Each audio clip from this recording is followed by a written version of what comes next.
Look closely at this image.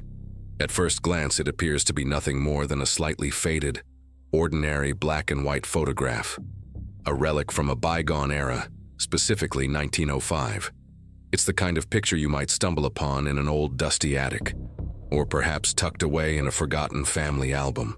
The sepia tones and the slightly blurred edges instantly transport you back in time, to an age where photography was a meticulous art, a moment painstakingly captured rather than fleetingly snapped.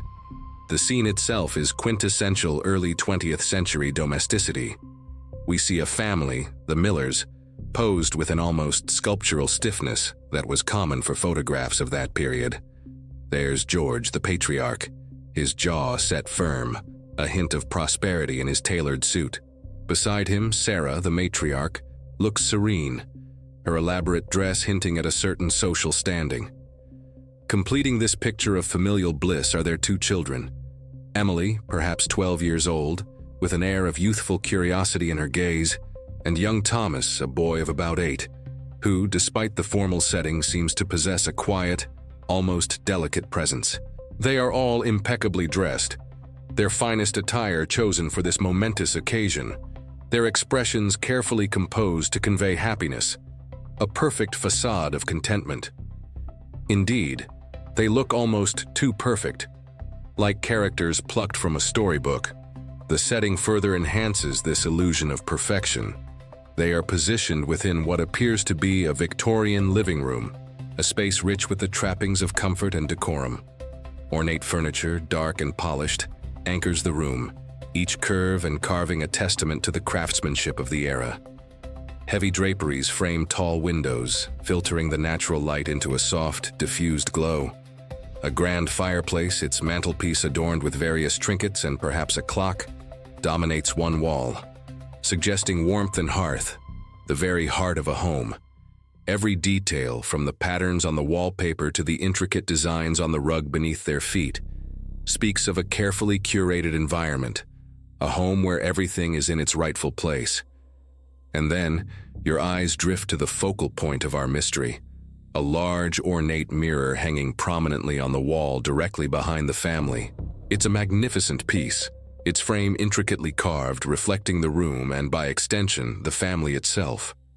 At first glance, it seems perfectly normal, just a mirror doing what mirrors do, reflecting its surroundings. You see the faint, ghostly outlines of the family members, their backs to the mirror, and the room stretching out beyond them. There's nothing immediately alarming, nothing that screams for attention. It's just a reflection, an echo of the primary scene. But I urge you, look closer, lean in, scrutinize every inch of that reflection, because as you do, a subtle, almost imperceptible anomaly begins to surface. It's not glaring, not overt. It's insidious, a whisper of wrongness that gnaws at the edge of your perception. You examine George's reflection, then Sarah's, then Emily's, then Thomas's. They are all there, present in the mirror, albeit as faint, slightly distorted images. But then, you notice it. A detail that doesn't quite align. An extra shadow. A form that doesn't correspond to anyone in the main shot. Perhaps one family member's reflection seems different. Or maybe, just maybe, there's someone else there. A spectral presence that shouldn't be. It's almost as if the mirror is showing you something that the camera, focused on the family, missed. Or perhaps something that the family itself was unaware of. The perfect tableau begins to unravel, a hairline fracture appearing in its pristine surface. The carefully constructed scene of domestic bliss starts to feel unsettling, the perfection now imbued with a sense of unease. What is it? Is it a trick of the light, a flaw in the photographic process, or something far more sinister, something supernatural? The longer you stare, the more pronounced the feeling becomes. That subtle anomaly in the mirror isn't just a trick of the eye, it's a deliberate intrusion, a silent scream within the stillness of the photograph. It challenges the very notion of what is real within this captured moment. The mirror, usually a faithful servant of reality, here acts as a portal, revealing a hidden truth, a secret lurking just beyond the veil of perception. This seemingly innocuous photograph, with its charming vintage appeal, harbors a profound secret, a chilling narrative waiting to be unearthed. What exactly is wrong with this picture? And what dark secret does it hide, lurking just within the reflective surface of that ornate mirror? The perfect family, the serene setting, the tranquil room, all are merely a stage for a mystery that transcends time and space. The mirror holds the key, reflecting not just the family, but a truth they were perhaps unwilling or unable to see. And once you see it, once you truly grasp the implications of that subtle distortion, this photograph will never look ordinary again. It will become a testament to the unseen, a silent witness to a story far more complex and terrifying than its serene surface suggests. The Miller family, comprised of George, Sarah, Emily, and Thomas, were relatively new inhabitants of Black Creek, a quaint, isolated town nestled deep within the verdant, rolling hills of rural Vermont. This wasn't just any town. Black Creek held a certain mystique, known for its deep-rooted history, its old money families, and an almost palpable, quiet, eerie atmosphere that seemed to cling to the very air. It was a place where time felt as if it moved a little slower, where whispers carried further, and where shadows seemed to deepen just a little more than elsewhere. George Miller, the patriarch, was a man of stern demeanor, his sharp intelligence and formidable presence making him a respected, if somewhat unapproachable, local businessman. He carried himself with an air of authority, his decisions rarely questioned, his word often seen as law within his immediate circle. His wife, Sarah, was a woman of striking beauty, her features delicate and refined, yet often veiled by a melancholic expression that hinted at an unspoken sadness. She was a homemaker in the truest sense, dedicated to her family, but increasingly, a quiet unease seemed to settle upon her, a shadow that even her beauty could not entirely dispel. Their children, Emily and Thomas, were a study in contrasts. Emily, at 12 years old, possessed a bright, inquisitive mind, her eyes constantly scanning, observing, absorbing the world around her. She was curious, eager to learn, and often found solace in books, which offered her an escape from the sometimes stifling atmosphere of their new home. Thomas, her younger brother, was a quiet, often sickly boy of 8.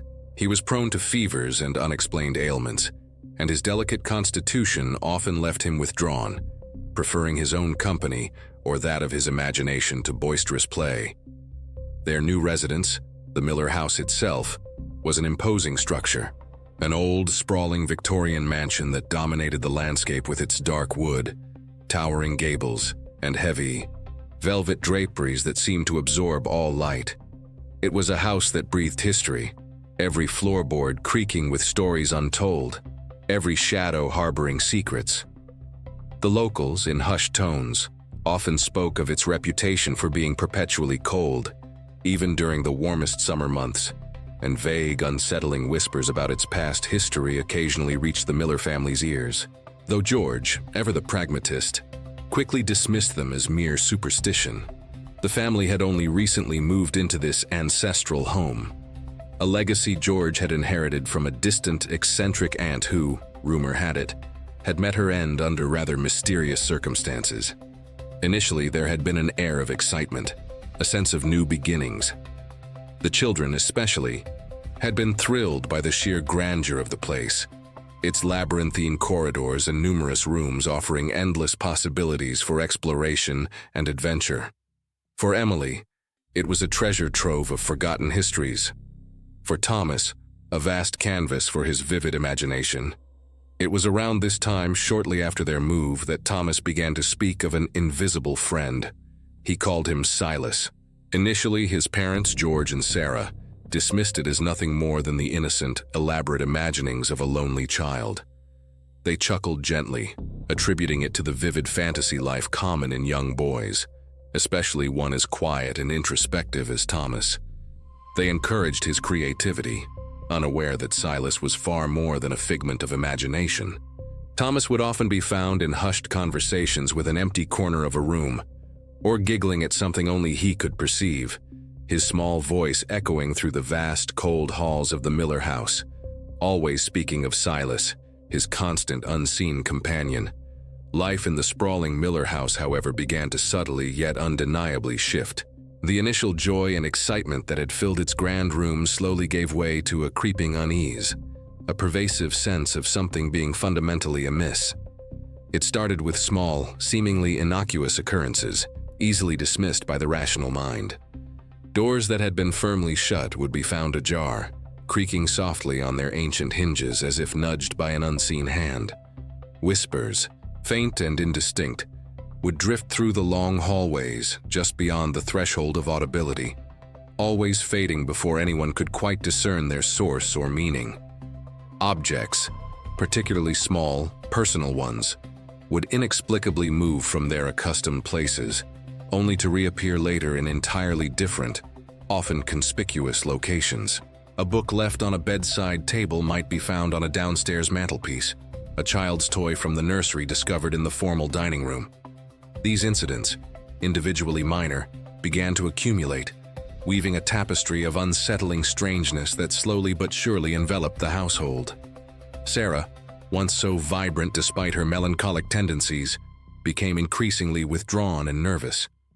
Her once bright eyes now often held a distant, troubled gaze, and she would frequently be found staring blankly into space, her hands clasped tightly in her lap, lost in some private, unspoken dread.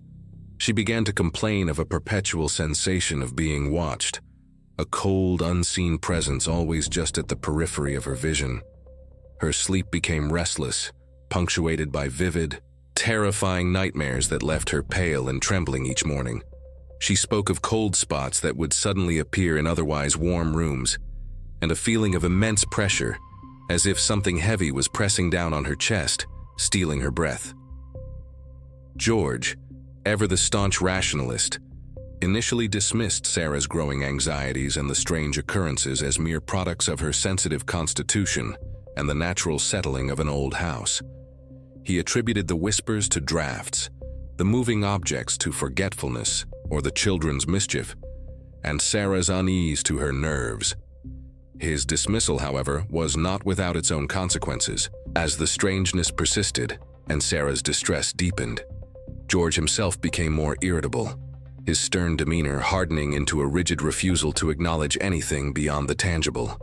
He grew impatient with Sarah's complaints, his voice sharper, his temper quicker to flare, creating an atmosphere of tension that permeated every corner of their grand yet increasingly unsettling home. Emily, at 12, was at an age where she keenly observed the world around her, and she was far too perceptive to dismiss the growing discord in her family or the peculiar happenings within the house.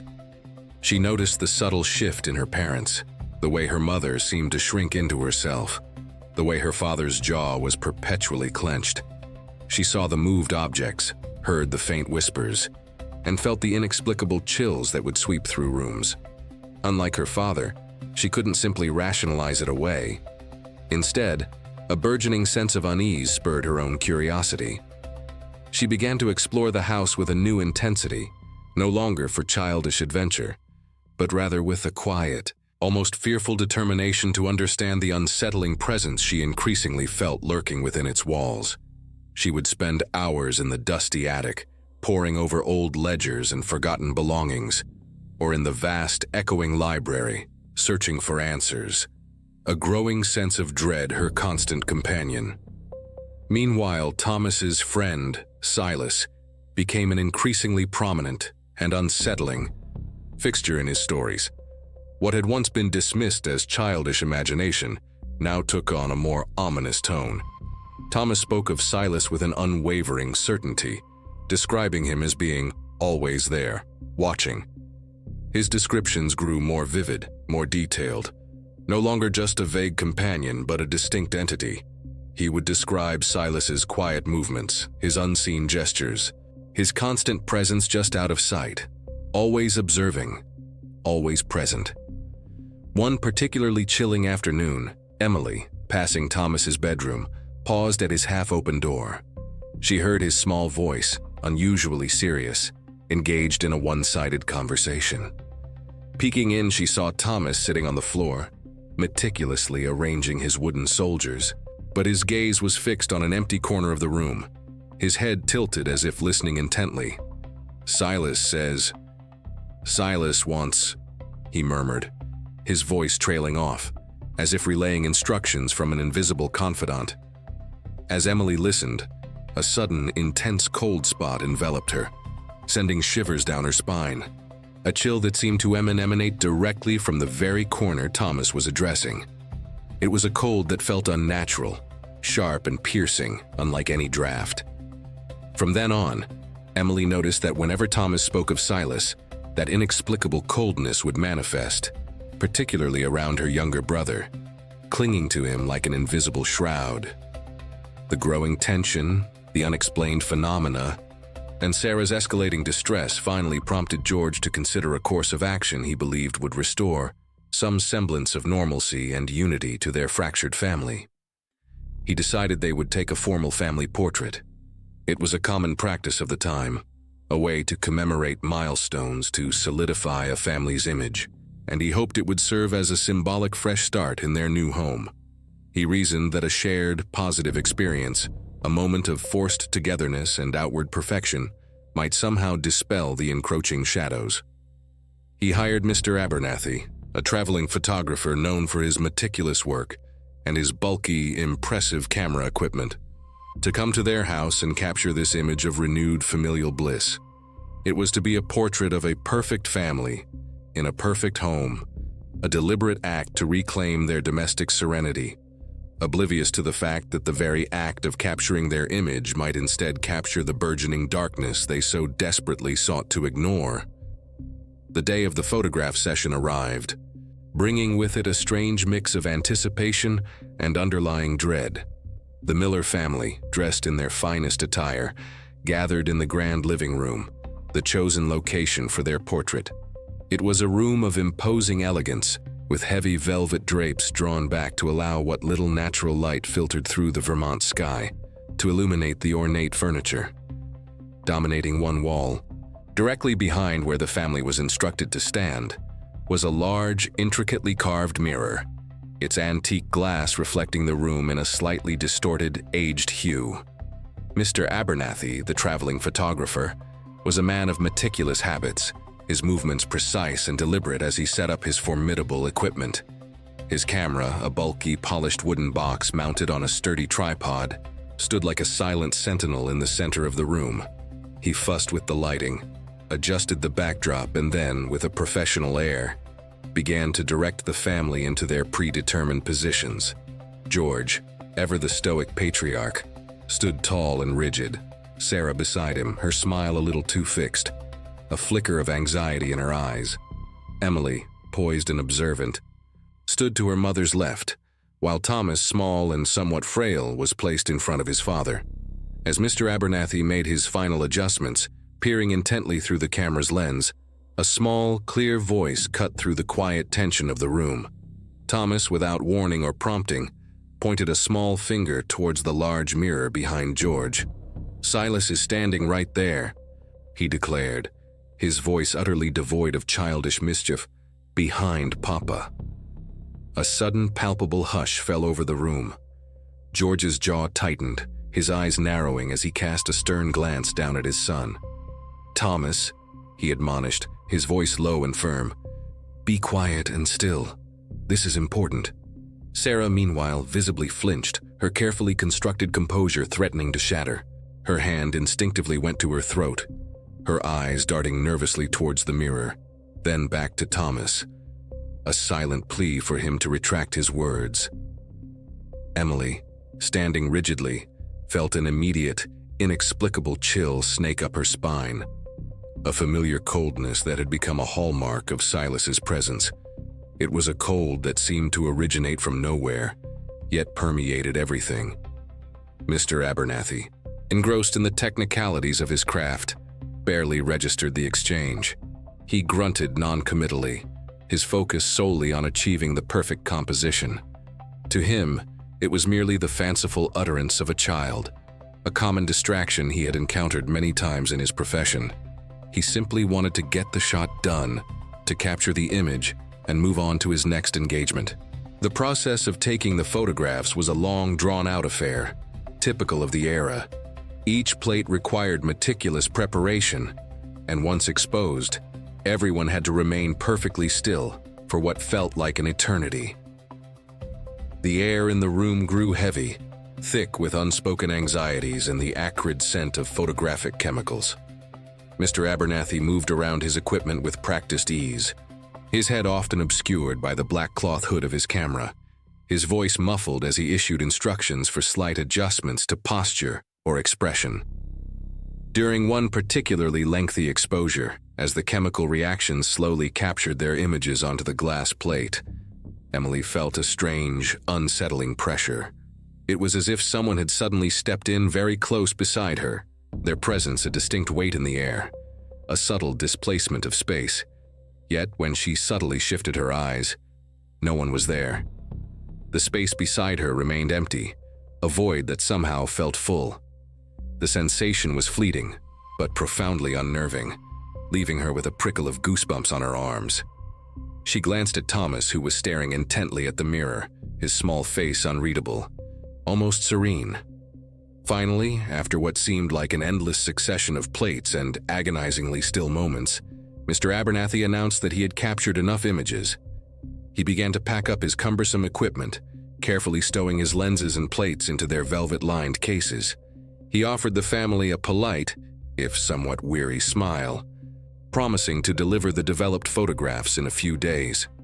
With a final nod, he exited the Miller house, leaving behind a silence that felt heavier than before. The departure of the photographer did little to alleviate the palpable tension that permeated the household. If anything, it seemed to deepen. Sarah, her nerves frayed, began to experience increasingly vivid and terrifying nightmares. She would wake screaming, her face pale and drenched in sweat, recounting fragmented images of shadowy figures and suffocating cold. George, true to his nature, continued his stubborn denial, refusing to acknowledge the growing evidence of something amiss. He attributed Sarah's nightmares to stress, the lingering cold spots to the old house's poor insulation, and Thomas's pronouncements to an overactive imagination. His refusal to confront the unsettling reality only served to further isolate Sarah and Emily, creating a chasm of unspoken fear between them. Emily, however, grew increasingly concerned for Thomas. Her younger brother, always a quiet child, now seemed to retreat further into himself, his conversations with Silas becoming more frequent and more intense. He spoke of Silas not as an imaginary friend, but as a constant, tangible presence, a confidant who shared his secrets and whispered things only he could hear. The cold spots around Thomas became almost constant, a chilling aura that clung to him, and his already delicate health seemed to wane further, his small frame appearing more ethereal, as if slowly fading away. The family portrait, intended to bring normalcy and joy, had instead become a silent countdown, a prelude to a revelation that would shatter their carefully constructed world. They waited, unknowingly, for Mr. Abernathy's return and the undeniable truth that the developed photographs would inevitably bring. Mr. Abernathy, true to his word, returned a week later, a neat stack of carefully developed photographs tucked securely in a leather satchel. His demeanor was as professional and unruffled as before, completely unaware of the seismic shift his work was about to unleash upon the Miller household. The family gathered in the living room once more, a faint echo of the previous week's strained formality still lingering in the air. This time, however, there was a quiet, almost nervous anticipation.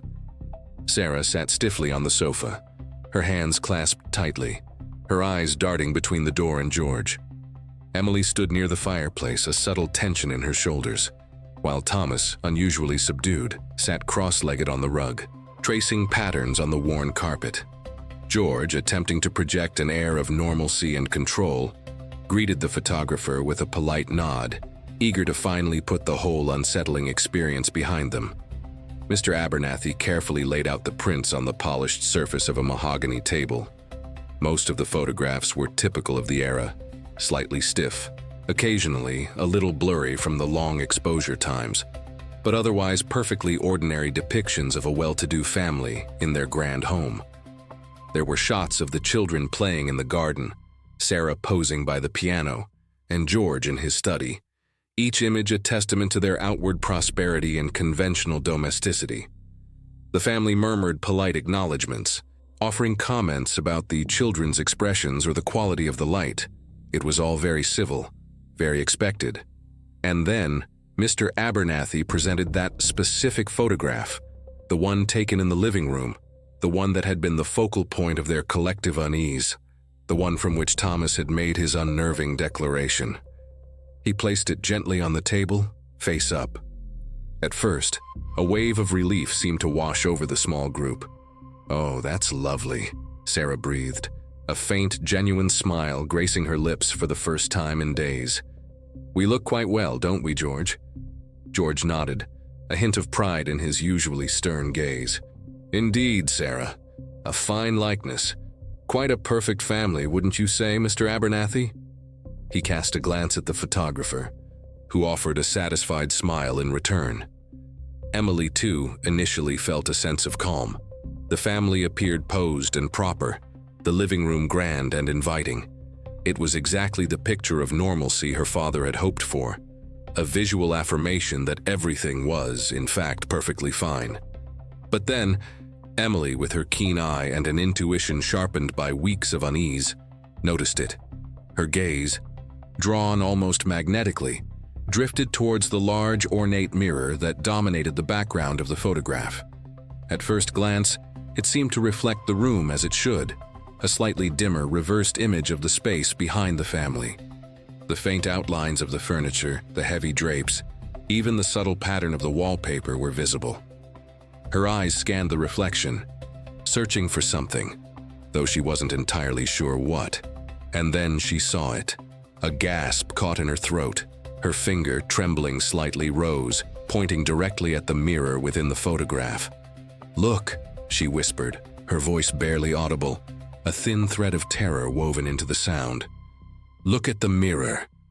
George and Sarah, their pleasant expressions still lingering, followed her gaze. A flicker of irritation at her sudden outburst quickly replaced by dawning confusion.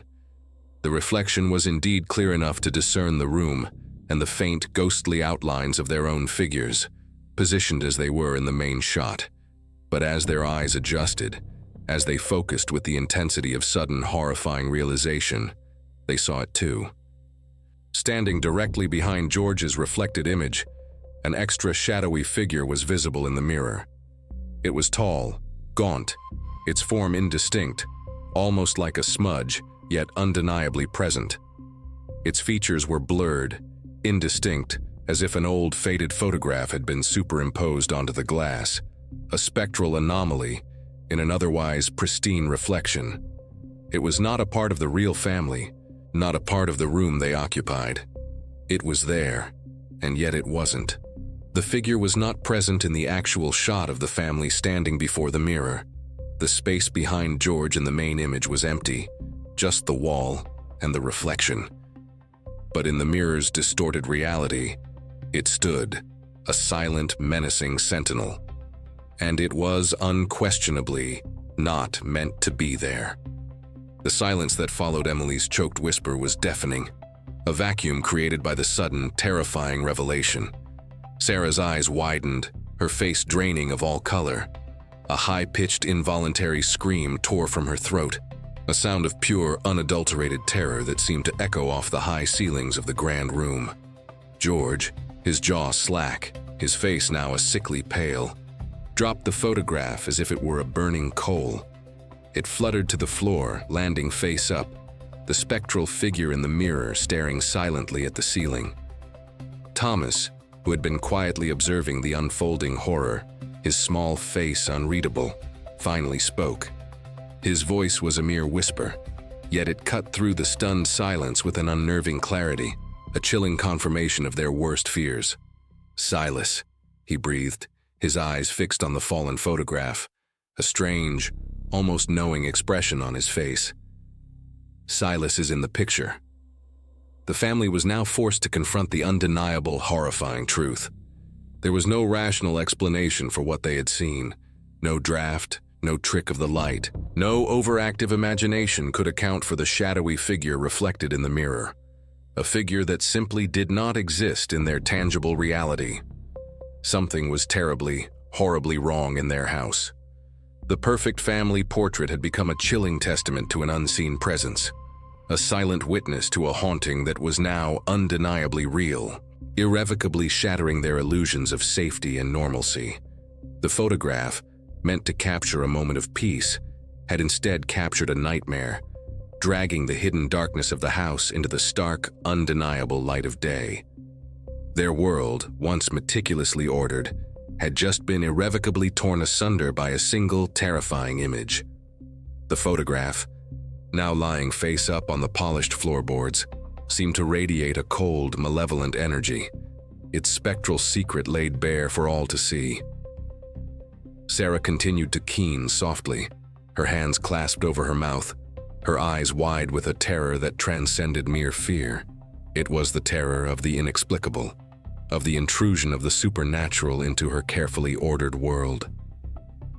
George, after his initial shock, knelt stiffly, retrieving the photograph with a hand that trembled visibly. He stared at it, his rational mind struggling to reconcile the impossible image before him with everything he knew to be true. His carefully constructed world of logic and reason was crumbling around him, replaced by a chilling, undeniable reality. Thomas's soft whisper of Silas echoed in the sudden, profound silence, sealing their fate. There was no denying it now. No more attributing strange occurrences to an old house settling. No more dismissing Sarah's anxieties as nerves.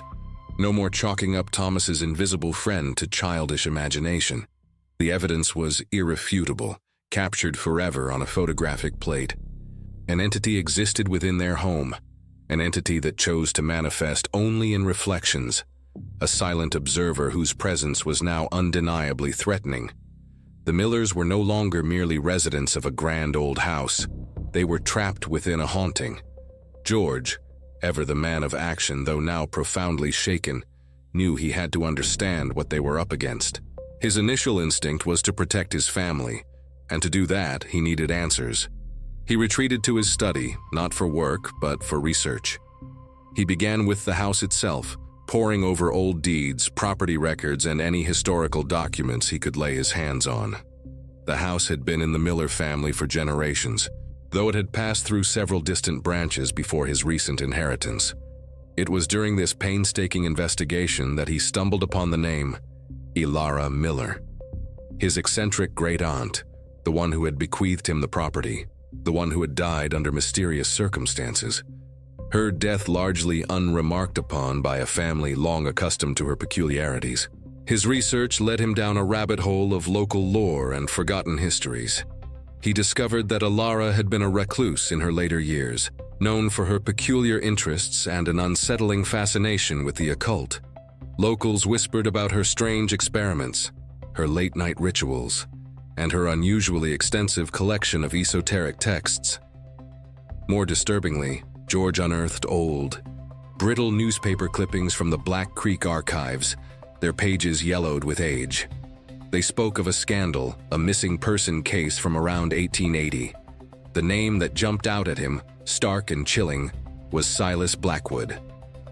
Silas Blackwood, the reports detailed, had been a groundskeeper on the Miller estate, employed by Elara.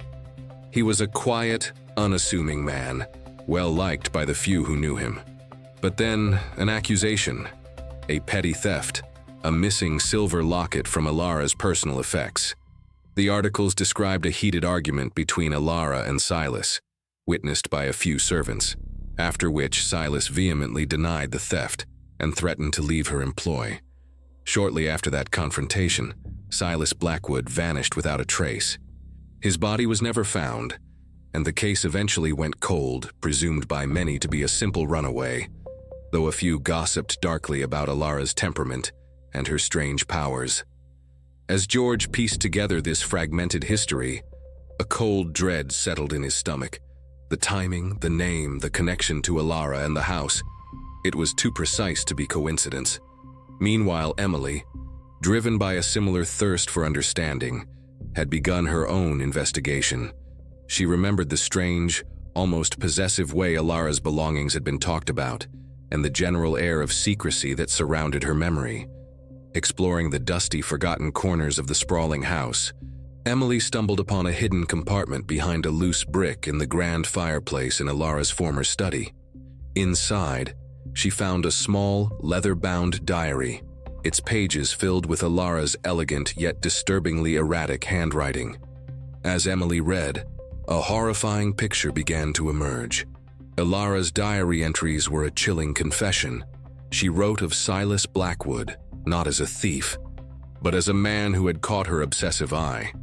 When he rebuffed her advances, expressing his desire to marry another woman and leave Black Creek, Alara's possessiveness twisted into vengeful fury. She fabricated the theft of the locket, using it as a pretext for a terrible ritual. Alara's diary chillingly detailed how she had bound Silas to the house, making him her eternal servant in a warped act of retribution, ensuring he could never leave her or the estate. The ritual, she boasted, involved a powerful, ancient mirror, one that could trap and reflect not just images, but souls. The very mirror that now stood in their living room. The truth, when it finally coalesced, was a punch to the gut for the entire Miller family. Silas Blackwood's spirit was not merely haunting the house, it was trapped within it, specifically tied to that ornate mirror. He wasn't a malevolent demon, but a soul unjustly imprisoned, angry, and undoubtedly seeking release or perhaps revenge. His reflection was not merely an apparition, but a visual manifestation of his tormented, bound spirit. Their first, desperate thought was to remove the mirror. George, with the help of a local handyman, attempted to unmount it from the wall, but the mirror, inexplicably, seemed fused to the stone. It was impossibly heavy, resisting every effort to dislodge it. Screws wouldn't turn, bolts wouldn't budge. It was as if the mirror itself was alive, clinging to its position with an unseen force. They tried to cover it, to obscure its reflective surface, hoping to block Silas's gaze, but any cloth or sheet placed over it would inexplicably fall off, or tear, or simply vanish, only to reappear crumpled in a distant corner of the house. The mirror remained, a constant, unsettling portal to the past. With the truth now out in the open, the paranormal activity in the house escalated dramatically. It was as if Silas, now acknowledged, was no longer content to simply observe. Violent poltergeist activity became commonplace. Objects flew across rooms, doors slammed shut with earth-shattering force, and furniture scraped loudly across floors in the dead of night. Terrifying apparitions began to manifest, fleeting glimpses of a gaunt, angry figure in the periphery of their vision, accompanied by guttural whispers that echoed through the empty halls. The cold spots, once mere discomforts, became freezing pockets of air that seemed to sap all warmth and life from those who passed through them. Thomas, the most sensitive to Silas's presence, bore the brunt of this escalating terror. He became increasingly ill, his already delicate constitution deteriorating rapidly. He coughed incessantly, his skin grew translucent, and his eyes, once bright, now held a disturbing, hollow look. It was as if Silas, in his escalating torment, was inadvertently drawing energy, drawing life directly from the boy who had first acknowledged him. The family watched in horror as Thomas faded, a pale, trembling shadow of his former self, a living testament to the destructive power of a soul trapped and unjustly denied its peace. The mirror, now a focal point of their terror, continued to reflect their fear, and the gaunt, shadowy figure of Silas, ever present, ever watchful, a silent promise of vengeance. The family, now united in their terror. The family, now united in their terror and desperation, knew they could not fight Silas. They had tried, and their efforts had only fueled his anguish, manifesting as a drain on their son's fragile life force. George, haunted by the image of Alara's cruel words and Silas's unjust fate, realized that the only path forward was not through confrontation, but through restitution. They needed to free Silas, to offer him the peace that Alara had so cruelly denied him. Black Creek, despite its quiet facade, held a deep undercurrent of old knowledge, whispers of spirits and remedies. George remembered an old woman, Martha, who lived on the outskirts of town, known for her uncanny understanding of local folklore and her quiet respect for the thin veil between worlds. She was their last hope. Martha's small cottage was nestled deep within a thicket of ancient oaks, its air thick with the scent of dried herbs and wood smoke. Her eyes, ancient and wise, seemed to see not just the family before her, but the burdens they carried, and the spectral presence that clung to them. She listened patiently as they recounted their harrowing tale, nodding occasionally, her gaze lingering on Thomas, who huddled weakly against Sarah. When they finished, she spoke not of exorcisms or banishment, but of justice. Silas, she explained, was not inherently malicious, but a soul in profound distress, his energy twisted by the injustice of his imprisonment. Alara's ritual had not just bound him, it had silenced his truth, denying him closure. The ritual needed to be reversed, not through force, but through an act of symbolic justice, a public acknowledgement of his innocence, and a restoration of his stolen dignity. Emily, recalling Alara's diary, remembered a particular passage about a hidden compartment, a place where Alara kept her most treasured secrets, or perhaps her trophies.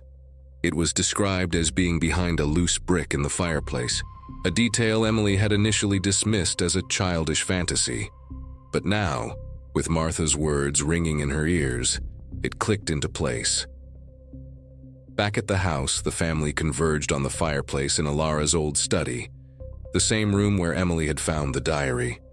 George, with renewed determination, systematically tapped along the brickwork, his fingers searching for the subtle give of a loose stone. Finally, with a soft click, a brick recessed inward, revealing a small, dark cavity.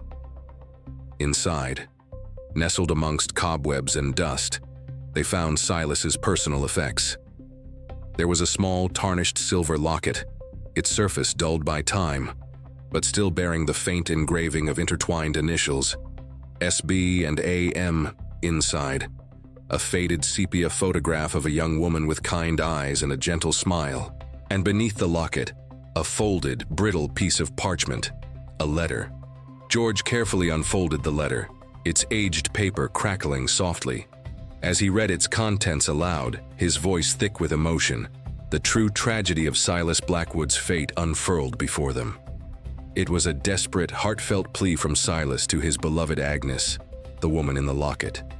In elegant, albeit slightly shaky, script, Silas poured out his heart, confessing his innocence in the fabricated theft and revealing Alara's dark obsession.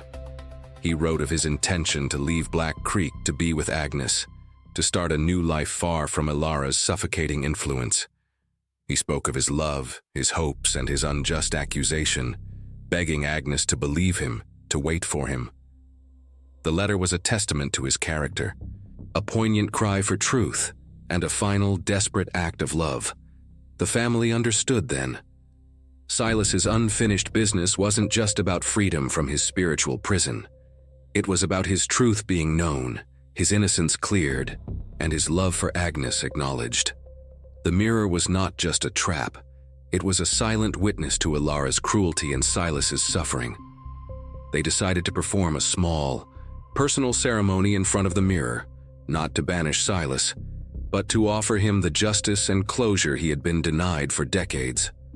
They gathered in the living room, the photograph of the family, with its chilling reflection, placed reverently on a small table before the ornate mirror.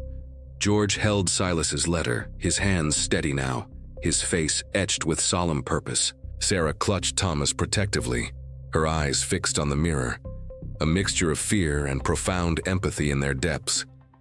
Emily stood tall, her young face reflecting a wisdom beyond her years, a silent promise to uphold the truth.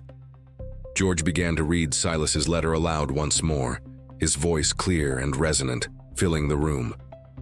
He read of Silas's love for Agnes, his dreams of a life beyond Black Creek, and the cruel, unjust accusation that had stolen his future. As George's voice echoed through the room, something profound began to shift. The air, which had been thick with cold dread, now seemed to shimmer with an ethereal warmth. The shadowy figure in the mirror, once gaunt and menacing, began to change. Its edges softened, its form became clearer, less threatening, almost translucent. There was a profound sadness in its posture, but also, for the first time, a glimmer of peace. Thomas, who had been fading for weeks, suddenly stirred in Sarah's arms. He sat up, his eyes bright, his pale cheeks regaining a faint flush of color. He looked at the mirror, not with fear, but with a quiet understanding, a gentle smile gracing his lips. As George read the last words of Silas's letter, a powerful yet gentle ethereal light emanated from the surface of the mirror. It wasn't blinding or violent, but soft, radiant, like the first rays of dawn breaking through a long night. The shadowy figure of Silas, bathed in this luminous glow, slowly, gracefully, began to fade. It wasn't a sudden disappearance, but a gradual dissolution, like mist dispersing in the morning sun. He didn't vanish with a bang or a scream, but with a profound sense of peace, a quiet release. For a fleeting moment, they thought they saw a faint, grateful smile on his fading visage, a final acknowledgement before he was gone. The light subsided, and the mirror's surface returned to normal, reflecting only the ornate living room, the grieving but now hopeful family, and the faint, almost imperceptible shimmer of residual energy. The cold spots were gone. The air was light, clear, and imbued with a sense of profound calm. Silas Blackwood, after decades of unjust imprisonment, was finally free. In the immediate aftermath, the house felt profoundly different. The oppressive weight that had clung to every shadow and every creak vanished, replaced by an unfamiliar lightness. The chilling cold spots that had plagued them were gone, replaced by the natural warmth of the sun streaming through the windows. Most remarkably, Thomas experienced a swift and complete recovery. His cough disappeared, his appetite returned, and the hollow look in his eyes was replaced by the bright, curious gaze of a healthy child. It was as if the energy Silas had inadvertently drawn from him was returned tenfold, or perhaps the release of the spirit brought with it a healing balm. The Miller family, irrevocably changed by their ordeal, knew they could not remain in Black Creek. The memories, though now tinged with a strange sense of peace, were too profound, too deeply etched into the very fabric of the house. They decided to sell the ancestral home, but not before ensuring that Silas Blackwood's story would not be forgotten. The ornate mirror, once a prison, was carefully removed from the wall. This time it detached with surprising ease, as if its purpose had been fulfilled. It was donated to the local Black Creek Historical Society, where it was placed in a dedicated exhibit. A meticulously crafted plaque accompanied it, detailing the tragic story of Silas Blackwood, his unjust accusation, Ilara Miller's cruel ritual, and the family's eventual role in bringing his spirit peace. It served as a silent, enduring monument to a man finally granted justice. The family moved to a new town, a vibrant, bustling place far removed from the quiet, haunting isolation of Black Creek. The experience had forged them anew. George, once stern and rigid, became noticeably softer, more compassionate, his eyes holding a depth of understanding he hadn't possessed before. Sarah, once melancholic and prone to anxiety, found a profound sense of peace, her spirit no longer burdened by unseen presences.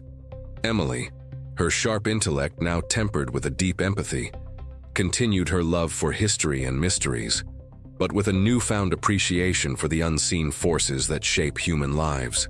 Thomas, though he never spoke of Silas again, would sometimes draw whimsical pictures of a man smiling and waving goodbye, a small, knowing secret held close to his heart.